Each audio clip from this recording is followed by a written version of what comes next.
l'actualité ce soir, le président du Faso en visite à Djibouti vient de signer 3 accords de coopération avec le président Ismaël Omar Guelleh de Djibouti. Les 2 pays s'engagent dans les domaines de la culture, du commerce et le rayonnement des affaires entre le Burkina Faso et Djibouti. Et en début de journal, nous entendrons la réaction du président du Faso. Et dans ce journal, la fêtière unique des transporteurs routiers du Burkina Faso toujours vent debout contre l'ingérence du ministre en charge des transports dans la gestion du fret. La fêtière qui estime qu'elle est la seule interlocutrice de l'État dans le cadre de l'amélioration des conditions des transporteurs. Mais c'est surtout les difficultés rencontrées par les transporteurs routiers dans la gestion du fret en provenance et à destination du Burkina Faso qui préoccupe cette fêtière, comme vous le verrez dans cette édition. Et dans cette édition, la mise en place d'un système d'agrément en qualité d'acheteur professionnel de la noix de cajou, décidé par le Conseil burkinabé de l'ANACAD, n'est pas du goût de tous les acteurs. Le comité interprofessionnel de l'ANACAD du Burkina dénonce cette décision et la trouve prématurée. Pour ce comité, les conditions essentielles ne sont pas réunies pour l'application d'une telle mesure. Vous entendrez ces responsables dans ce journal. Bonsoir et ravi de vous retrouver pour cette édition unique du journal. Bientôt une succursale de IB Bank à Djibouti. L'homme d'affaires burkinabé Bonkungu va inaugurer ce 28 janvier sa première représentation de la banque dans ce pays. Outre cet événement, les 2 pays, Djibouti et Burkina Faso, ont signé 3 accords ce 27 janvier. Vous le savez déjà, le président du Faso séjourne à Djibouti depuis hier. On écoute Rochmark Christian Kaboré. Comme vous le constatez, cette première visite que nous effectuons déjà à Djibouti va coïncider, comme le président vient de le souligner, à l'inauguration d'une banque qui est ouverte ici, qui s'appelle IB Bank, par un homme d'affaires burkinabé. C'est déjà une base de coopération du secteur privé, parce qu'on dit qu'au-delà des États qui créent des cadres, je dirais, généraux pour nos différents acteurs économiques, ce qui est le plus important, c'est le développement du secteur privé entre nos 2 pays. Comme vous le savez, Djibouti également, c'est une plateforme, je dirais, de transit, de marchandises, etc., sur les autres pays de l'Afrique. Et comme nous avons dit, l'accord cadre de coopération va permettre de regarder un peu l'ensemble des conditions de développement, je dirais, que nous pouvons mettre en place entre nos 2 pays. Mais d'ores et déjà, je voudrais quand même souligner que quand je venais ici, on me disait à Djibouti, il y a 4 Burkinabés qui travaillent ici. Bon, je trouvais que pas beaucoup de monde, mais finalement, avec la création de la banque, hier, on s'est retrouvé quand même avec la présence de près de 14 Burkinabés maintenant à Djibouti. Ce qui signifie qu'il y a quand même une base d'installation qui va se faire, un travail économique qui va se développer. Et on verra un peu dans quel secteur, au-delà des questions de culturel, voire également au plan économique, qu'est-ce que nous pouvons faire ensemble en termes d'activité. Et donc ce n'est que le démarrage d'une activité et je peux vous promettre que nous ferons en sorte de trouver en tout cas tous les secteurs où nous pouvons vraiment développer et impulser les relations entre nos 2 pays. En visite officielle donc à Djibouti depuis hier, le président du Faso Rochmark Christian Kaboré s'est entretenu avec les compatriotes vivant à Djibouti. Ils sont moins d'une dizaine, vous l'avez entendu tout à l'heure, à travailler dans ce pays de l'Est de l'Afrique. Rochmark Christian Kaboré leur a apporté les nouvelles du pays.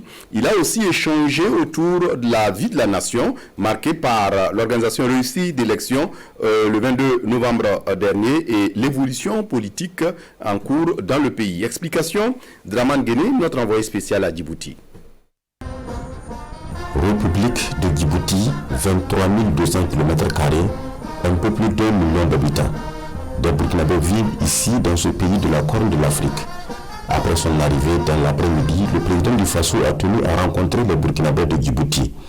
Au menu des échanges, la situation politique, sécuritaire et la réconciliation nationale. Nous avons essayé dans la composition du gouvernement de faire en sorte également de pouvoir associer avec des missions spécifiques le chef de file de l'opposition sortant, qui a bien voulu accepter donc de s'occuper des questions de réconciliation nationale et de la question de la cohésion sociale, qui est un gros dossier, comme je dirais, de la vie des Burkinabés, puisque tout le temps c'est la même histoire, ça ne va pas depuis 60, depuis quoi, 75, bon, vous savez, on a toujours certaines questions qui sont là. Peut-être qu'il faut qu'on essaie de tirer un trait pour avancer et regarder l'avenir beaucoup plus sereinement, en ne dormant pas tout le temps sur le passé.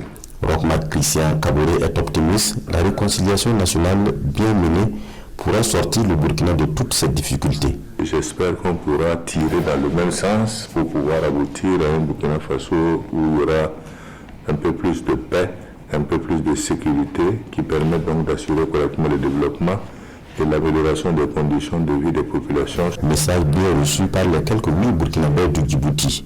Ils évoluent dans le monde des affaires et dans les ONG. C'est le groupe IB Bank qui vient de renforcer le nombre avec l'ouverture de sa filiale ici à Djibouti. Doléance des Burkinabés qui vivent à plus de 4000 km de la mère patrie. Nous avons décidé d'installer une filiale de IB Bank à Djibouti, c'est bien parce que la vie économique est assez active. Les affaires bougent. Aujourd'hui, nous sommes en de très bonnes relations avec ce pays, nous y vivons très aisément. Cependant, si le chef d'État peut négocier avec son homologue afin qu'on nous supprime le visa d'entrée, ça va faciliter les échanges aussi bien au plan humain que matériel entre le Burkina et Djibouti. C'est une doléance qui sera prise en charge par le président du Faso, d'autant plus qu'un accord d'exemption de visa et celui de coopération générale seront signés entre les deux pays. Et puis en bref, le Burkina Faso solidaire avec le Ghana. Le Burkina a participé ce 27 janvier aux obsèques de John Jawri Rawlings, décédé en novembre 2020. Comme vous pouvez le voir sur ces images, une délégation gouvernementale conduite par le ministre d'État et ministre en charge de la Défense a présenté les condoléances du président du Faso au peuple ghanéen. Au-delà du Ghana, c'est toute l'Afrique qui est attristée par la disparition de l'homme. L'ancien président du Ghana a reçu les hommages de plusieurs délégations de pays amis. Et on se souvient que John Rawlings était le président d'honneur du mémorial Thomas Sankara. Nous reviendrons en détail dans nos prochaines éditions sur cette information. Et ce sont des images qui nous ont été rapportées ici par Amadine Lalsaga, notre envoyé spécial à Accra. Dans le but de toujours mieux protéger les données à caractère personnel, la CIL, la Commission de l'informatique et des libertés, vient de signer cet après-midi une convention avec l'Agence nationale de promotion d'éthique. C'est un partenariat stratégique qui permettra aux deux structures d'atteindre leurs objectifs respectifs. Le témoignage de la signature avec Oumou Cissé. Une signature qui scelle ici un partenariat entre la Commission de l'informatique et des libertés CIL et l'Agence nationale de promotion des technologies de l'information et de la communication ANPTIC.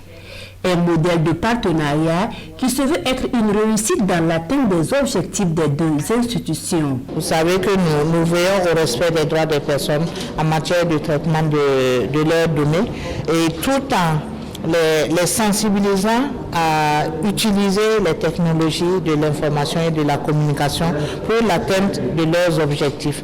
Donc avec l'ANPTIC aujourd'hui, nous allons essayer d'aller encore plus loin, de parfaire notre mission. La mission de faire la promotion des TIC et veiller aussi au respect du droit à la protection des données à caractère général et personnel. C'est en cela que le partenariat avec l'ANPTIC trouve tout son sens. Ces projets-là que nous mettons en œuvre, sont de deux dimensions. La première dimension, nous développons donc des applications. Et également, le second volet de notre mission, donc, nous mettons en œuvre des infrastructures qui hébergent donc des données.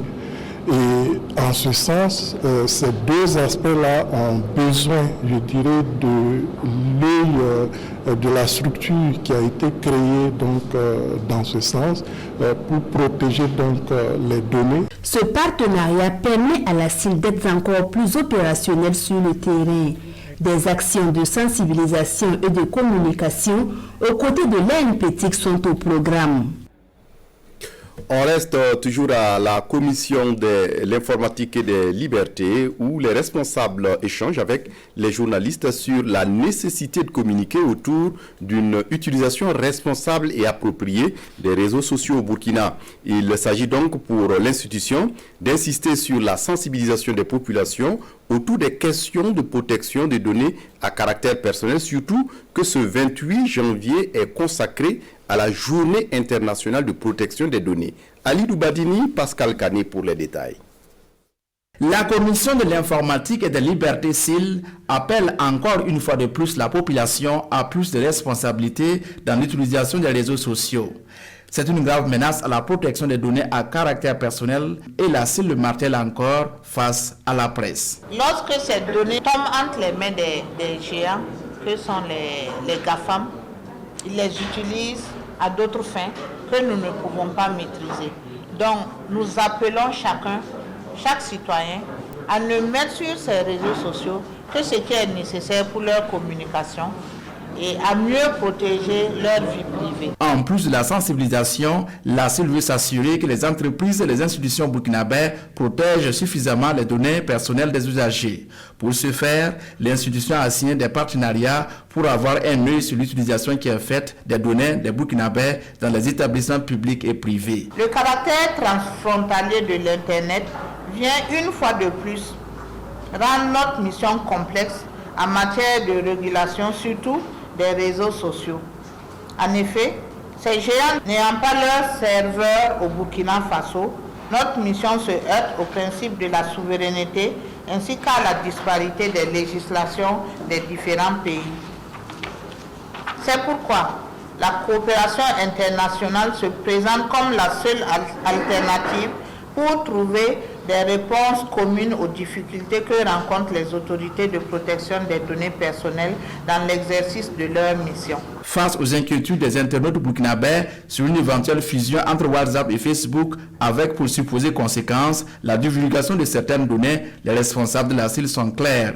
Quoi qu'il en soit, il faut éviter d'exposer sa vie privée sur les réseaux sociaux. Dans l'actualité ce soir, la fêtière unique des transporteurs routiers du Burkina Faso face à la presse dénonce une ingérence du ministre en charge des transports dans la gestion du fret.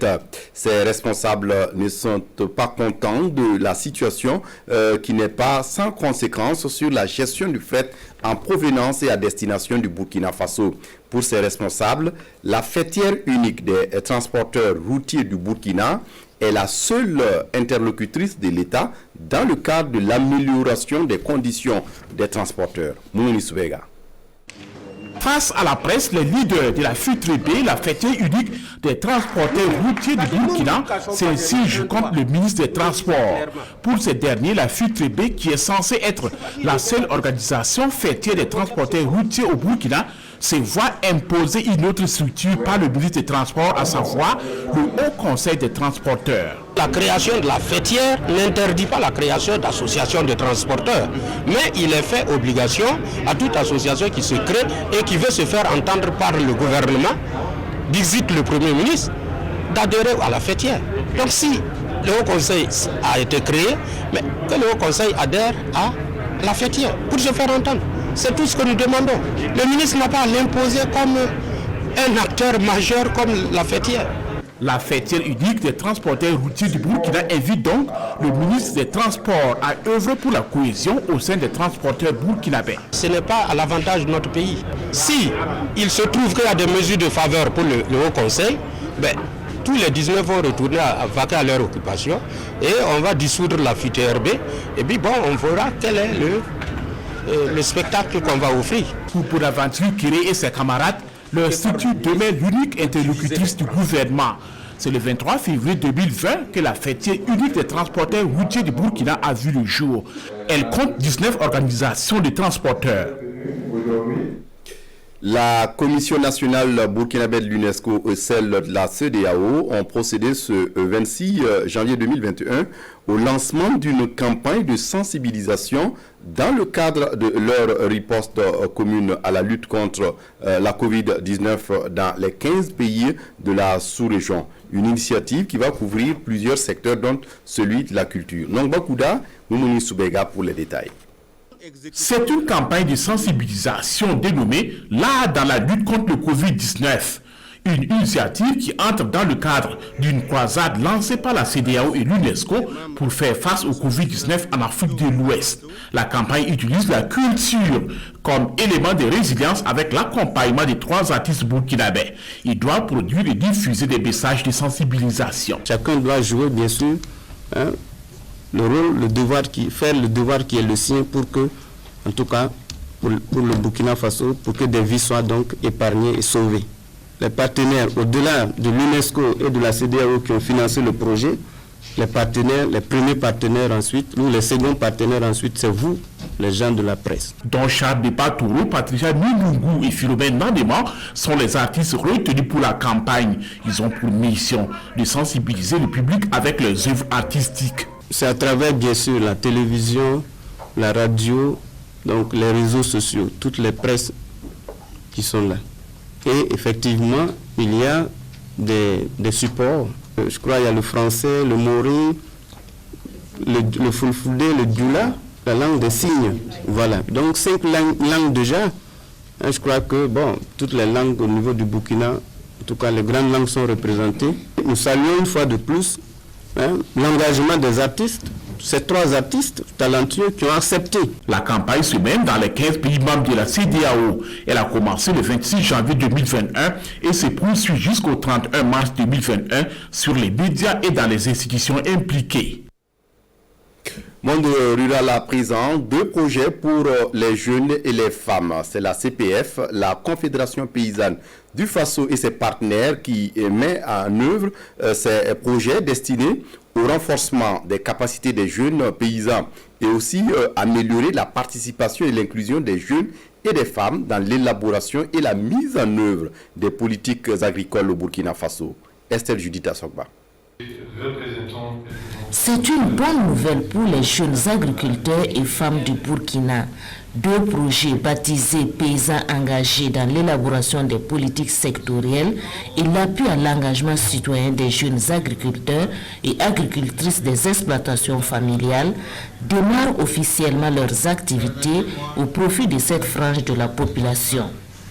Co-porté par la Confédération paysanne du Faso et l'agriculture française pour le développement international, ces 2 projets vont s'exécuter sur l'ensemble du territoire national et sur une période de 3 ans. Ça va être des formations, ça va être des enseignements qui vont être apportés surtout à l'élite jeune pour qu'ils comprennent quels sont les mécanismes d'élaboration d'une politique et qu'est-ce qu'on attend de ces politiques. Ça, c'est le premier point. Le deuxième point, c'est l'engagement citoyen aujourd'hui. Il faut que nous vivions en symbiose avec notre environnement. Et cela va aussi nous amener à avoir des concertations permanentes avec les jeunes, entre les jeunes. Pour la mise en œuvre de ces 2 projets, l'Union européenne a injecté près de 250 millions de francs CFA. Du côté du gouvernement burkinabé, un appui considérable est aussi attendu.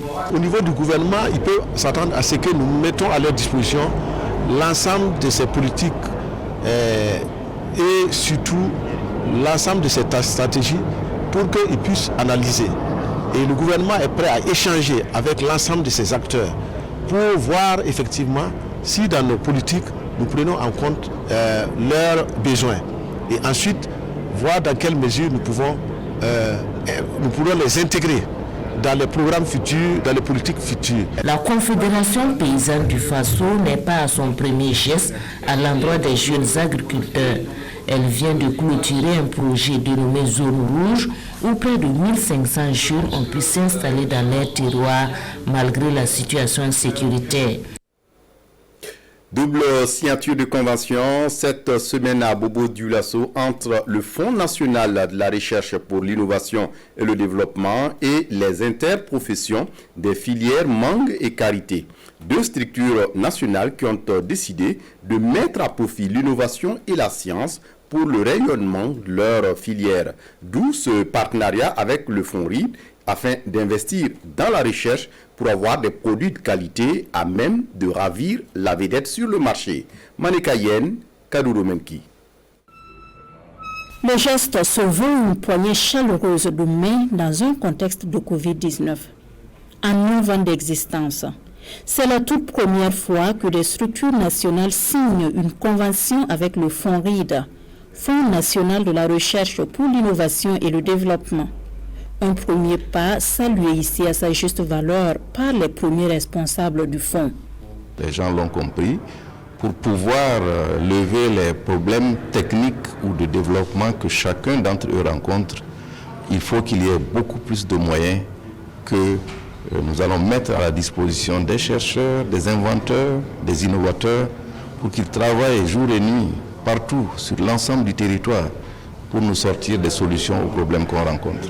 La priorité pour les acteurs des filières mangue et karité étant la professionnalisation de leurs différents secteurs, avec comme principal défi la conquête du marché international à travers des produits de haute qualité. Nous n'arrivons pas à exploiter nos produits de façon optimale. Si le Fonds RID peut nous aider en cela, nous souhaitons que le partenariat porte fruit. Nous exportons en Europe. Il faut de la qualité. Il faut que nous suivons les règles de l'Union européenne.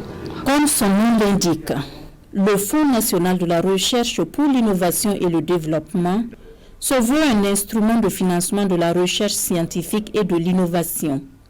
Science et innovation, pour paraphraser le directeur du fonds, constituent de nos jours des leviers incontournables pour le développement socio-économique. Dans le journal également, pour la filière anacarde, les achats bord-champ ne seront plus possibles. Le conseil burkinabé de l'anacarde vient de décider de la mise en place d'un système d'agrément en qualité d'acheteur professionnel de la noix brute de cajou. Un document qui va permettre de mettre fin au désordre qui existe dans la filière anacarde. Il a été présenté aux différents acteurs ce mardi 26 janvier à Bobo-Dioulasso. Explication, Karim Sissé. La filière anacarde va désormais être mieux organisée au Burkina Faso, et ce, grâce à l'agrément en qualité d'acheteur professionnel de la noix brute de cajou. Un document élaboré par le Conseil burkinabé de l'anacarde et qui est ici présenté aux différents acteurs de la filière. Nous travaillons aujourd'hui sur l'agrément professionnel des acheteurs d'anacarde, qui est un document qui va permettre d'accompagner les acteurs, d'organiser le marché, de limiter les achats bord champ et de permettre à ce que la filière puisse profiter pleinement de son potentiel. Les recettes d'exportation de l'anacarde sont passées selon les chiffres de 117 milliards en 2018 à 55 milliards de francs CFA en 2019.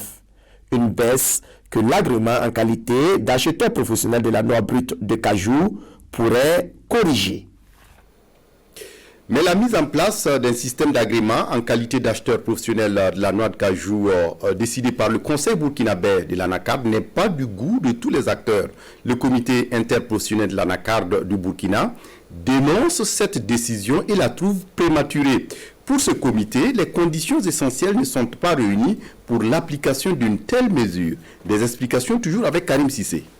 Donc, le système d'agrément en qualité d'acheteur professionnel de la noix de cajou, élaboré par le Conseil burkinabé de l'anacarde, CBA, en vue de dynamiser la filière anacarde, n'est pas du goût du comité interprofessionnel de l'anacarde du Burkina Faso, CIAB.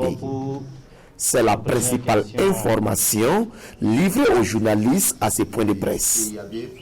Pour eux, certaines conditions doivent être réunies avant la mise en œuvre d'un tel système d'agrément. Pour nous, l'heure n'est pas à la mise en place d'agrément, mais plutôt à celle de la mise en place des conditions propices des dits agréments. Malgré les multiples interpellations, jusqu'à la date d'aujourd'hui, les acteurs n'ont pas été contactés pour une meilleure compréhension de leur point de vue. Au dit des conférenciers du jour, leur interpellation n'a pas été entendue par qui de droit.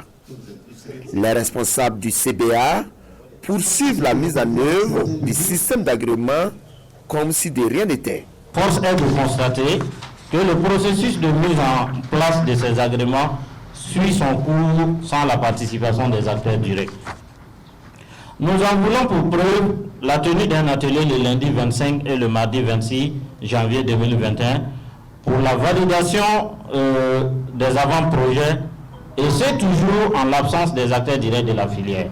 Les membres du comité interprofessionnel de l'ANACAD du Burkina Faso souhaitent simplement que le CBA sursoit au processus de mise en œuvre du système d'agrément en qualité d'acheteur professionnel de la noix de cajou. Ils préconisent plutôt que les fonds mobilisés sur l'exportation de la noix de cajou brute servent à résoudre les questions prioritaires de la filière. Un fonds qui, selon eux, s'élève à environ 6 milliards de francs CFA. Retour à Ouagadougou, où il est courant de rencontrer des vendeurs, surtout des vendeuses de fruits aux différents carrefours de la ville. Une activité qui, même si elle nourrit sa femme, n'est pas sans difficulté. Difficultés liées surtout aux accidents de la circulation. Constat avec Lassina Ouattara et Vincent Tiendrebeo. Des jus d'orange en main, Minata propose aux usagers de la route. Installée sous ce caïcédra il y a près de 3 ans, elle et ses camarades se faufilent entre les véhicules, les motos, à longueur de journée à la recherche de leur pitance quotidienne. Ce n'est pas à tout moment que ça marche pour nous. Malgré tout, nous gagnons un peu que de rester à la maison. Nous espérons ainsi qu'un jour, nous allons tirer notre épingle du jeu. Un espoir partagé par Dame Salamata, vendeuse de raisins et d'oranges aux abords du jardin de l'unité. Subvenir aux besoins de sa famille, voilà ce qui la maintient là. C'est nous qui payons la scolarité de nos enfants. C'est difficile pour nous ici, mais nous ne pouvons pas compter sur nos maris. Des jus, de la banane, des oranges, du citron, entre autres, ce sont là les marchandises proposées par ces vendeurs à la sauvette aux usagers de la route. Ça nous aide souvent. Au lieu d'aller souvent très loin pour acheter, sur la route tu trouves ça facilement et puis paf, tu peux acheter. Ça a moins de coût, c'est à même coût que ceux qui vendent aussi dans les marchés. Non, il y a des jours où vraiment je n'ai même pas envie de les voir. Voilà, mais parfois aussi ça nous permet de faire quelques petites courses rapides. Courir, se faufiler entre les véhicules, c'est le quotidien de ces vendeurs. Une activité qui demande beaucoup de dons de soi, de courage et d'attention, mais aussi de la prudence. Ce n'est pas ceux qui sont dans les véhicules même qui sont les problèmes. Des fois tu pars avec la moto là même, on veut nous couiller. Donc des fois c'est des problèmes. Il y a d'autres même qui viennent au milieu de la voie. Quand tu veux passer, bon, c'est un peu compliqué de passer. Bon, il y a d'autres même qui viennent jusqu'à... Bon, tu ralentis pas et puis rentres du coup sur la voie là. Donc ça peut souvent causer des accidents. Nous sommes ici pour les besoins de nos familles. Sinon, on nous colle régulièrement. Le commerce des fruits aux abords des routes, l'activité permet à ces vendeurs de subvenir à leurs besoins. Mais c'est un métier à risque au regard des dangers encourus par ces hommes et femmes à longueur de journée. Et puis ce 26 janvier 2021, les responsables du bureau burkinabé du droit d'auteur BBDA ont échangé avec les créateurs membres de la filière musique. L'objectif étant de voir comment répartir les droits d'auteur en rapport avec les œuvres exploitées pendant la campagne électorale de 2020.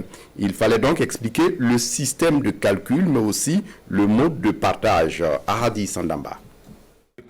Exercice de redevabilité au bureau burkinabé du droit d'auteur BBDA. Le comité de répartition spéciale explique ici aux créateurs le système de calcul et de partage de la redevance des droits d'auteur payés par les partis politiques lors de la campagne électorale de novembre 2020. Et de cette rencontre, il ressort que 17 partis politiques se sont acquittés de leurs redevances relatives à l'utilisation des œuvres musicales et dramatiques lors des meetings. Donc il était de bon ton que nous puissions rendre compte aux créateurs des systèmes de répartition de ces droits, pour que les partis également puissent savoir où est parti l'argent qu'ils ont payé. Au total, 21 712 500 francs CFA seront répartis entre 365 auteurs, compositeurs et éditeurs d'œuvres musicales et dramatiques. Pour cette répartition, la plus grosse paye s'élève à 2 millions et la plus petite est de 3 000 francs CFA. Une répartition en fonction du nombre de l'exploitation et du volume du montant brut payé par parti politique. L'UPC a payé le même montant que le MPP, mais le MPP a eu beaucoup d'exploitations, il y a 1000 et quelques exploitations, et l'UPC n'a que 60. Donc le même montant qui est réparti à 60 personnes ne peut pas être pareil que le même montant réparti à 1000 personnes, à 1000 œuvres, pardon, c'est pas en termes d'œuvres, mais pas en termes de personnes. Pour cette campagne électorale, ce sont 1933 œuvres musicales et 7 œuvres dramatiques qui ont été exploitées par les partis politiques dans les différents meetings. Et pour le paiement de cette redevance de droits d'auteur, les bénéficiaires passent à la caisse dès le 28 janvier prochain à Bobo-Dioulasso et à Ouagadougou, et ce pendant un mois. Culture toujours, là-bas, Guigimde, le chef de canton de Yako, a organisé son Apoussoum ce 24 janvier 2021. C'est la fête traditionnelle du Nouvel An et c'est une occasion pour le chef coutumier d'invoquer les membres des ancêtres, mais aussi de prier pour la paix et la cohésion sociale au Burkina. Alain Alidou Sawadgo. Naba Guigimde, chef de Yako, reçoit les hommages de la population pour les vœux du Nouvel An. Tous convergent vers la cour royale. Autorités administratives, politiques et religieuses présentent leurs vœux au chef. Les politiques ont souhaité qu'il y ait la réconciliation nationale. Nous allons également nous demander pendant cette fête-là de prier pour que nous puissions retrouver les forces, que chacun puisse transcender, que la réconciliation nationale arrive et que les autres se retrouvent en frères pour que le pays avance. La paix, la santé et la réconciliation nationale sont aussi les vœux de Naba Guigimde pour le Burkina. Il salue la décision prise par le chef de l'État pour la réconciliation nationale et invite la population à s'unir pour la paix et la cohésion sociale. Si on reçut la réconciliation nationale, le pays va mieux avancer. Le Burkina a vraiment besoin de l'union de ses fils et filles. J'encourage donc le chef de l'État à avancer dans cette initiative.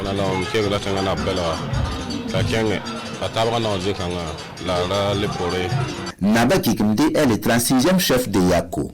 Le Napoussoum 2021 est aussi marqué par des hommages et un partage de repas communautaires sur fond de musique traditionnelle. Et puis la fête pour les enfants de la nouvelle cité de Bassinko. Nous sommes dans la capitale burkinabé.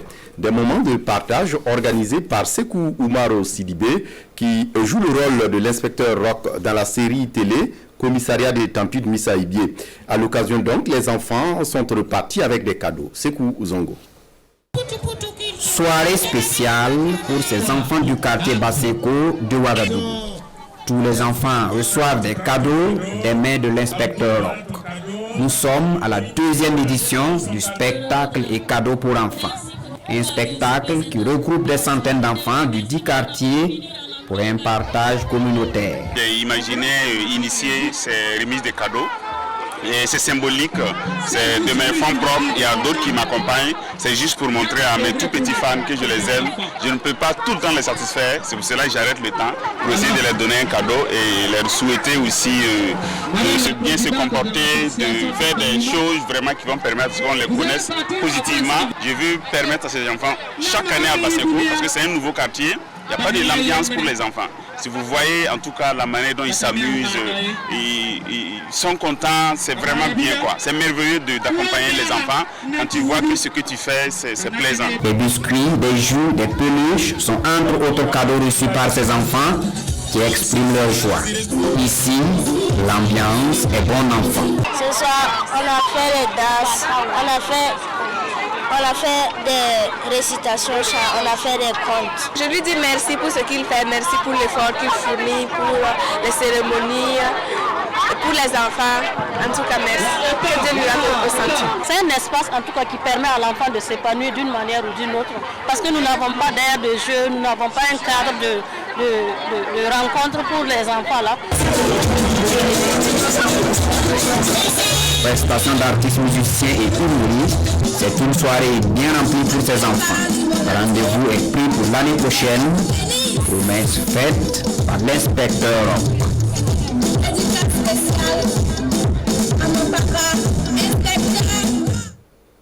Et pour refermer cette édition, manque de vaccins en Europe, le laboratoire français Sanofi à la rescousse. À défaut de n'avoir pas encore trouvé ce vaccin anti-Covid-19, le géant pharmaceutique français Sanofi va prêter main forte au laboratoire allemand Biotech pour produire environ 125 millions de doses de vaccins, selon un accord conclu ce mercredi entre les deux firmes européennes. Regardez. C'est à Francfort, dans un centre de production comme celui-ci, que le laboratoire français Sanofi va mettre en flacon le vaccin de ses concurrents Pfizer-BioNTech. Alors que la barre des 100 millions de personnes contaminées par le Covid-19 a été franchie, que les problèmes de production de vaccins perturbent les calendriers vaccinaux des Européens, Sanofi a finalement décidé de répondre à l'appel du gouvernement français en acceptant de conditionner plus de 100 millions de doses. Livraison prévue à partir d'août. Cette décision inhabituelle devrait contribuer à apaiser les 27. En Allemagne, par exemple, hier encore, on dénonçait le manque de vaccins. La vérité, c'est aussi que la vaccination devient de plus en plus problématique. Un problème dû au simple fait que le vaccin manque. La vaccination va beaucoup plus lentement qu'elle ne pourrait et se transforme psychologiquement en un fardeau.